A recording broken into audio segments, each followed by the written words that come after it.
No son pocos los que piensan que Ceuta es indefendible, que por una cuestión de masa, en caso de guerra de alta intensidad, Marruecos tomaría la ciudad durante los primeros días. ¿Pero es esto cierto? ¿La carencia presupuestaria ha debilitado a nuestro ejército hasta ese punto? ¿Nos aplastaría a Marruecos? España es el único país de Europa que realmente algún día podría tener una guerra con un país africano, una guerra seria, por así decirlo. España es, junto a Grecia, el único país de Europa, Grecia tiene a Turquía y nosotros tenemos a Marruecos, que tiene un riesgo sobre su población civil, porque España tiene en esas dos ciudades en pleno continente africano más de 150.000 habitantes que lógicamente deben ser defendidos hasta las últimas consecuencias. Entonces en este vídeo os voy a demostrar qué sucedería en caso de conflicto de alta intensidad. Ahora bien, en caso de conflicto bélico con Marruecos, un conflicto puro y duro entre dos ejércitos yo creo que es la menos probable de las opciones. Dicho esto, yo soy Yago Rodríguez, esto es Cosas Militares y ahora comencemos.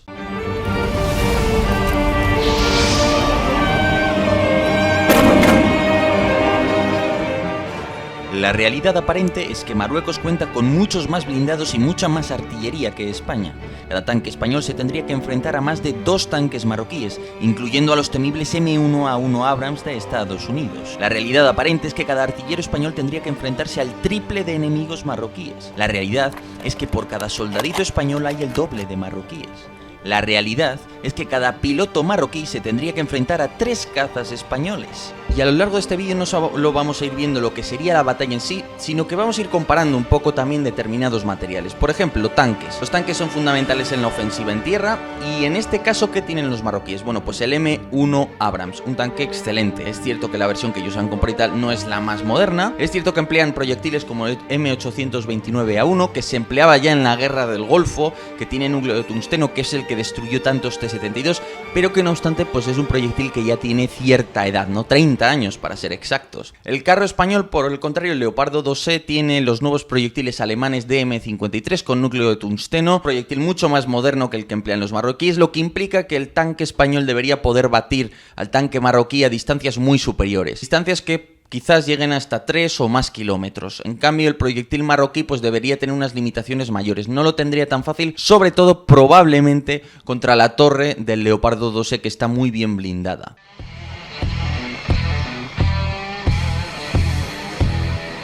Los cazas Eurofighter españoles tienen 2 motores, radares y misiles muy superiores, así como pilotos con muchas más horas de adiestramiento que los pilotos de F-16 marroquíes. Por no hablar de que España tiene muchos más cazas Eurofighter que F-16 tiene Marruecos. Está bien, pero la mayor parte de las tropas españolas están en la península.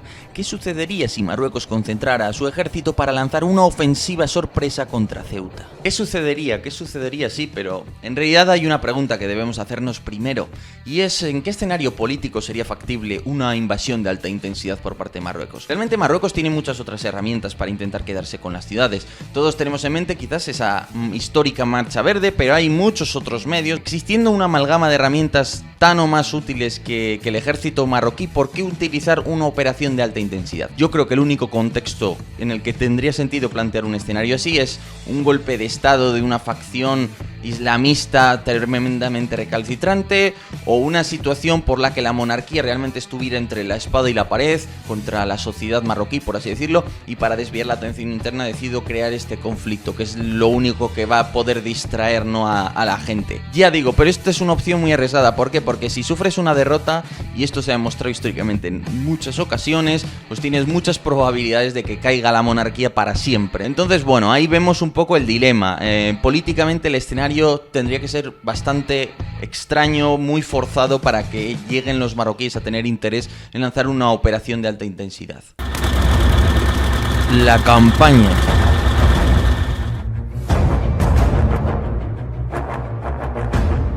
Comencemos a analizar la jugada. Guerra electrónica. La guerra electrónica es uno de los aspectos más secretos para cualquier ejército, ya que te permite interceptar, escuchar, interrumpir o alterar las comunicaciones del enemigo, así como generar bibliotecas, conocimientos sobre el perfil radar de sus aviones, para que en caso de guerras puedas detectarlos fácilmente. España, a través de programas como Santiago, monitoriza la actividad radioeléctrica marroquí. Las emisiones de Marruecos hacia el norte se escuchan desde Ceuta y Almería, mientras que las dirigidas hacia América se escuchan desde las Islas Canarias. Vamos a ver, España tiene una red de una defensa aérea integrada por todo el territorio. España tiene radares que están coordinados con todos los radares a nivel nacional para transmitir información. Todo lo que entra en nuestro espacio aéreo está muy bien monitorizado. Marruecos no tiene ninguna red comparable de este tipo. España y Marruecos tiene centros de escucha en Ceuta, en Melilla, bueno, en Melilla no lo sé, en Ceuta desde luego que hay centros de escucha que se dedican en cierto sentido a la guerra electrónica, a la inteligencia, digamos, electrónica. Entonces, bueno, a eso le sumamos que geográficamente los tenemos un poco rodeados realmente. A través de Almería, Ceuta, Islas Canarias, pues se puede escuchar mucho, ¿no?, de lo que ellos emitan. Por tanto, tenemos ya de entrada desde el punto de vista de la inteligencia y la información de la guerra electrónica, probablemente mucha información de ellos que al revés. Desde el punto de vista cibernético, os recuerdo al virus Careto, que afectó masivamente a servidores y ordenadores marroquíes. Hay sospechas de que se trataba de un ciberataque elaborado por el CNI o las Fuerzas Armadas. Al comenzar la guerra es muy probable que se destapen las armas ciber y los servidores marroquíes comiencen a funcionar mal, así como a remitir información sensible. Por no hablar de los oficiales marroquíes a sueldo del CNI y de la inteligencia de las Fuerzas Armadas. En materia ciber, Marruecos difícilmente puede competir. ¿Por qué? Porque en el fondo todos los temas ciber dependen de recursos humanos. Necesitas tener muy buenos informáticos, muy buenos programadores, y la realidad tecnológica y social de Marruecos pues indica que lógicamente podrán tener alguna gente muy buena y tal, pero en general no tienen los recursos humanos que tiene España. También hay que decir pues que en España sí que hay una serie de organismos que se encargan de estas cuestiones, mientras que en Marruecos, aunque los hay, han llegado bastante más tarde, por tanto probablemente están menos maduros. Es decir, que en materia cibernética probablemente España le puede hacer mucho más daño a Marruecos que al revés. También es cierto que España es un país mucho más digitalizado y por tanto va a presentar más oportunidades de explotar ese dominio, podríamos decir, para los marroquíes. Pero vayamos a por el ataque. Todos los manuales de guerra dictan que para lanzar una ofensiva exitosa es necesario desarrollar una superioridad de 1 a 3. Sabemos que en Ceuta el ejército de tierra tiene una fuerza del tamaño de una brigada, cuyo núcleo es el tercio Duque de Alba de la Legión, una de las unidades de choque más aguerridas y motivadas de este país. Es decir, que si lo mínimo es 1 a 3, yo tendría que concentrar 3 brigadas, y además teniendo en cuenta que en general el soldado español está bastante mejor adiestrado que el marroquí, probablemente sería conveniente tener incluso una cuarta para asegurar un poco las cosas. Por tanto, ya veis que los números son complejos. Llegados a este punto, los marroquíes tienen un problema. El miedo a los golpes de estado llevó a Hassan II a atomizar su ejército, de tal forma que no hubiera grandes unidades de combate. Así, el ejército marroquí cuenta con numerosísimos grupos de escuadrones blindados y de caballería. Esto es, una multitud de unidades blindadas de tamaño batallón dispersas por toda la geografía marroquí y que no cooperan en grandes ejercicios de grandes unidades. Es decir, que no sabrían actuar como una brigada, solo como pequeños batallones. Claro, Hassan II tiene miedo de un golpe de estado porque los ha vivido y dice, bueno, pues voy a atomizar el ejército. Si en vez de un gran comandante hay 20 pequeños comandantes que se pongan de acuerdo es muy complicado. Ahí es donde aparecen mucho y tienen mucha preponderancia los GEF y los GEC, que son todo esto en francés, que yo no sé francés, así que groups d'escadrons de caballería y groups d'escadrons de blindados, ¿no? Que son esencialmente unidades de tamaño batallón que emplean blindados de reconocimiento sobre ruedas o que emplean tanques, básicamente. Entonces, estos están repartidos por todo el territorio marroquí. Imaginaos la locura logística que es tener tantos batallones dispersos. Operativamente, pues no son operativos. Es decir, te pueden valer para enfrentarte al Polisario, llegado el caso, pero poco más. Son unidades que no valen para enfrentarse a un ejército profesional. Entre otras cosas porque funcionan como puros batallones. Es decir, no están acostumbrados a pedir artillería de brigada porque no participan en ejercicios brigada. Son batallones independientes, ¿no? Y ahí está ese problema de movilizar esos recursos y coordinarlos. En realidad, Marruecos solo cuenta con 5 brigadas, 4 blindadas y una de paracaidistas, más las fuerzas especiales. Estas son las únicas unidades capaces de usar armas combinadas, esto es de sincronizar artillería, infantería, es decir, que para lograr la superioridad de 1 a 3, Marruecos debería concentrar al menos 3 de sus 5 mejores brigadas. ¿Pero qué sucedería si esta fuerza es derrotada? ¿Cuál sería el coste político para su monarquía? Monarquías no son como antes, que hay una gran familia real aspirando a quitarte el trono. Ahora tienes un hijo y si como ese hijo le pase algo, adiós a la monarquía para siempre. Entonces la monarquía marroquí tiene que tener mucho cuidado. La historia demuestra que las derrotas tienden a provocar cambios políticos. Nunca gusta a un país la derrota y tiende a acabar con su clase política. Entonces, para el rey de Marruecos, por eso digo, lanzar una guerra de alta intensidad contra España, teniendo en cuenta que las probabilidades de perderla son muy elevadas, solo puede deberse a una situación desesperada para la monarquía marroquí, porque una derrota probablemente tienen, todas las papeletas para suponer que esa monarquía, esa casa real va a desaparecer en la historia. La organización militar marroquí. Las bases y el núcleo de las fuerzas mecanizadas marroquíes están orientadas a la frontera argelina. Por tanto, para enviar centenares de tanques a Ceuta, sin bases existentes, eso tendría dos efectos. En primer lugar, los movimientos de tropas serían obvios, fáciles de detectar para la inteligencia española. En segundo lugar, la logística sería complicada y precaria. ¿Es posible lograr el efecto sorpresa y acumular suficientes suministros en estas condiciones? Parece muy difícil.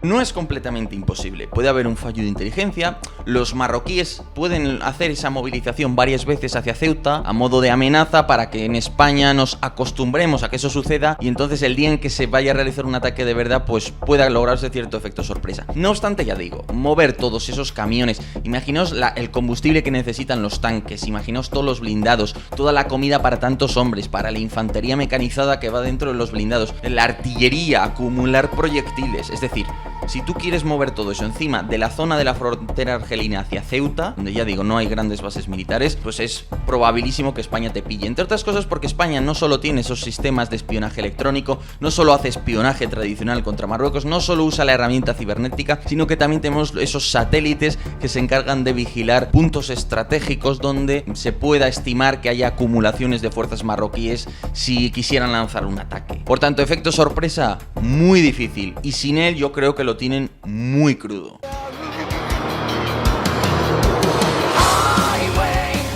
El Ejército del Aire español tiene una flota de Eurofighter y F-18 envidiable.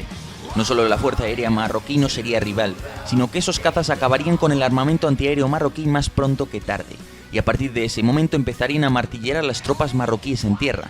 Desde las bases aéreas españolas en la península hay muy poca distancia hasta Ceuta, apenas unos minutos, así que el Ejército del Aire podría realizar un número elevadísimo de salidas. Los marroquíes necesitan desesperadamente el efecto sorpresa, porque está claro que la aviación española en algún momento se va a hacer con la supremacía aérea, la única duda es cuándo. Entonces el efecto sorpresa te puede permitir ganar un plus de tiempo porque tu enemigo no está bien preparado, y ahí es donde igual sí puedes hacer valer esa superioridad numérica, pero en general es muy complicado, y a eso hay que sumar, es cierto, por la parte española una debilidad. ¿Cuál es?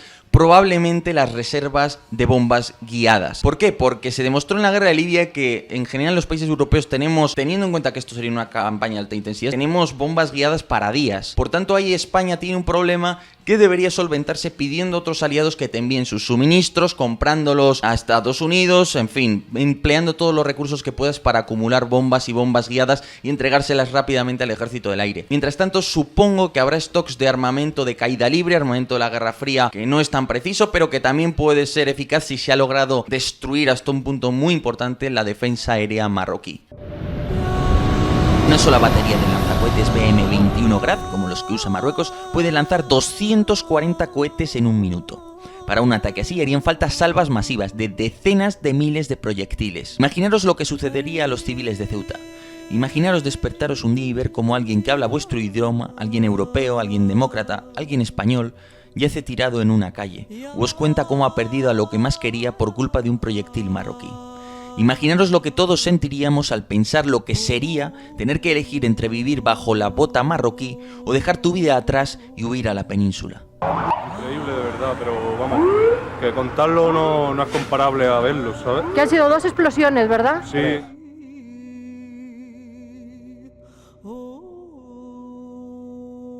Política. Este no es un tema bilateral, Este es un tema que afecta a todos los europeos porque hablamos del respeto de los derechos humanos. Ante una situación así, obviamente la comunidad internacional se va a poner de parte de España. Pensad que Ceuta y Melilla son dos ciudades que no son comparables a Gibraltar, es decir, no hay nadie que considere que sea un caso de colonización. ¿Por qué? Porque esas dos ciudades están ligadas a gobiernos, digámoslo así, de la península ibérica desde antes de la era de la colonización, desde el medievo. Por tanto, nunca hubo un animus, un deseo colonizador en dominarlas. Y han sido ciudades pues que siempre han estado relacionadas con la península ibérica, que siempre desde el siglo XV han estado asociadas a lo que posteriormente se constituiría en España, y por tanto pues ningún país lo considera un territorio a descolonizar. ¿Con esto qué quiero decir? Que si a este hecho del derecho internacional le sumamos la muerte inevitable de civiles durante esa batalla, las imágenes van a ser demoledoras y lógicamente ningún país occidental y casi del mundo va a atreverse a apoyar a Marruecos. Lógicamente lo normal es que haya un apoyo muy importante de España, y eso debería facilitar pues eso, que te entreguen armamentos de precisión otras fuerzas aéreas, que te compartan inteligencia, incluso que te puedan apoyar enviándote aviones cisterna, cosas de estas. De otro lado, pensad en la opinión pública española. Vosotros, si vierais esas imágenes, ¿qué pensaríais? Yo creo que en general la gente estaría más que dispuesta a apoyar ir a la guerra. Es decir, cuando veas a gente como tú que la están bombardeando porque quieren quedarse una ciudad por la fuerza, eso no hay nadie que pudiera defender entregar las ciudades, a mi modo de ver. Pero es que la cosa no acaba aquí.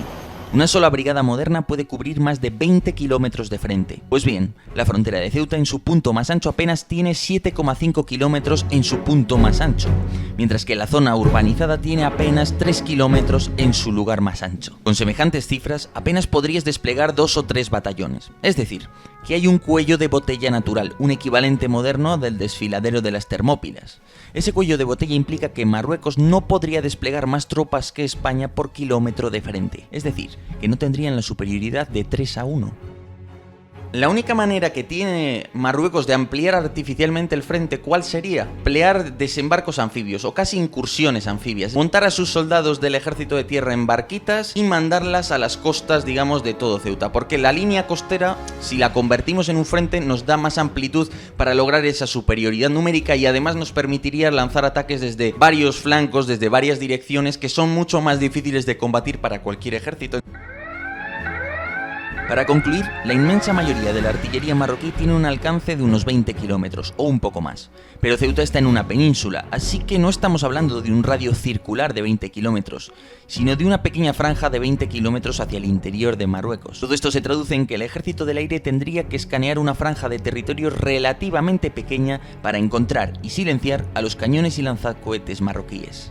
Y por último, sumadle una cosa: ya sabemos lo duro que es el combate urbano, y no digamos contra un enemigo que pueda tener la superioridad aérea, ¿no? Marruecos, para avanzar en Ceuta tendría que avanzar casa por casa, calle por calle. Como las tropas españolas estén atrincheradas, y teniendo en cuenta que en poco tiempo el ejército del aire español va a ganar la superioridad aérea, pues los marroquíes lo tienen, yo creo, muy complicado. Por eso digo que todo en realidad pasaría por lograr ese efecto sorpresa, pillar a las tropas sin estar desplegadas, infligirles muchas bajas en el bombardeo preparatorio inicial con la artillería, atacando muy bien las bases, atacando muy bien los polvorines, teniendo muy buen conocimiento de dónde tiene España sus centros de mando y todo ese tipo de cosas. Si en ese golpe inicial logras acoger a España desprevenida, ahí sí que tienes posibilidades de entrar en la ciudad y tomarla, básicamente. Marruecos no tiene armamento antibuque y su armada es muy pequeña, no teniendo ni tan siquiera submarinos. Es decir, que no tienen ninguna posibilidad de impedir el envío de refuerzos desde la península. Además, en estas circunstancias España podría usar su armada para desembarcar en el Sáhara Occidental e incluso aliarse con Argelia para expulsar a Marruecos de ese territorio y devolvérselo al Polisario, un golpe a toda la nación marroquí. Claro, si el ejército marroquí está resultando derrotado en Ceuta, si el martilleo de nuestra fuerza aérea le obliga a quedarse quieto, a no poder mover las tropas que tiene en Ceuta hacia el Sáhara, porque en cuanto se mueven les detecta nuestra aviación, en esas circunstancias las guarniciones del Sáhara Occidental estarían muy debilitadas, en una situación logística muy mala, y ahí es donde la Armada, apoyada desde el mando de Canarias, desde las Islas Canarias, podría lanzar acciones anfibias contra el Sáhara Occidental e incluso aliarse con el Polisario o Argelia, ¿no? Y pensad que el Sáhara occidental es un elemento de altísimo valor político. Para la monarquía marroquí es un auténtico proyecto nacional en el que se juega la supervivencia y la legitimidad de dicha monarquía. Perder el Sáhara sería un golpe político brutal. Y no solo político, sino también, podríamos decir, geoestratégico, porque Argelia tendría salida al mar Atlántico y tendría completamente rodeado a Marruecos. Por tanto, ya veis que en realidad Marruecos solo se la tendría que jugar a una sola carta, que es el efecto sorpresa. Y ya veis que hay otras maneras de actuar. Algún día hablaré de los conflictos que puede haber en Ceuta y Melilla. Y por tanto, a la hora de la verdad, pues yo creo que la opción política de atacar militarmente de manera convencional es remota por todo esto. Ceuta y Melilla deben ser consideradas casus belli, motivos para ir a la guerra, lógicamente, en cualquier situación contra Marruecos, si quisieran apropiárselas, ¿no? Bueno, han dicho esto, espero que hayáis disfrutado mucho de este vídeo. Si queréis apoyarme en Patreon os lo dejo abajo. Sé que soy muy pensado y que insisto mucho, pero es que realmente es lo único que a mí como trabajador me da una confianza y una estabilidad, porque YouTube, el algoritmo y todo eso, no sabes cuándo te va a beneficiar, no sabes cuándo te va a hundir, no sabes nada. Por eso es lo que más busco, que me apoyéis en Patreon. Pensad que si me donáis a través de YouTube, YouTube se queda el 70%, ¿no? Entonces, bueno, pues por eso lo digo. Lo tenéis abajo en la descripción, ¿no? Ahí os dejo una captura de pantalla para que veáis dónde está, a los que quizás no estéis tan, tan familiarizados, ¿no? Con este tipo de tecnologías. Y nada, lo dicho. Muchísimas gracias por estar aquí y hasta otra.